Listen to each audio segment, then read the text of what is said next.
সবাই কেমন আছো? আশা করি তোমরা সবাই ভালো। দেখো কত সুন্দর 5 পাপড়ি নীলকণ্ঠ ফুল ফুটেছে। এই দেখো এক পাপড়ি, দেখো কি দারুণ লাগছে। দেখো গাছগুলো ফুলে ফুলে ভরে আছে।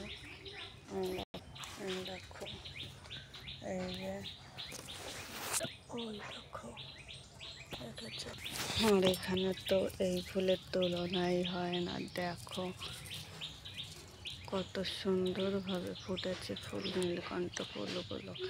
যদি ভালো লাগে প্লিজ লাইক করো, শেয়ার করো আর সাবস্ক্রাইব করে আমার পরিবারের পাশে থাকো। তোমাদের কাছে কেমন লাগছে কমেন্টে জানাবে। ভালো লাগলে লাইক ও শেয়ার। ফুল ফুল করো না, ফুল আমি দেব না। ফুল যদি নিতে হয় ভালোবাসা দিতে হয়। ফুল তুমি নিয়ে যাও, ভালোবাসা তো দিয়ে যাও। ফুল ফুল করো না, ফুল আমি দেব না। ফুল যদি নিতে হয় ভালোবাসা দিতে হয়। ফুল তুমি নিয়ে যাও, ভালোবাসা তো দিয়ে যাও। ফুল ফুল করো না, ফুল আমি দেব না। ফুল যদি নিতে হয় ভালোবাসা দিতে হয়। ফুল তুমি নিয়ে যাও, ভালোবাসা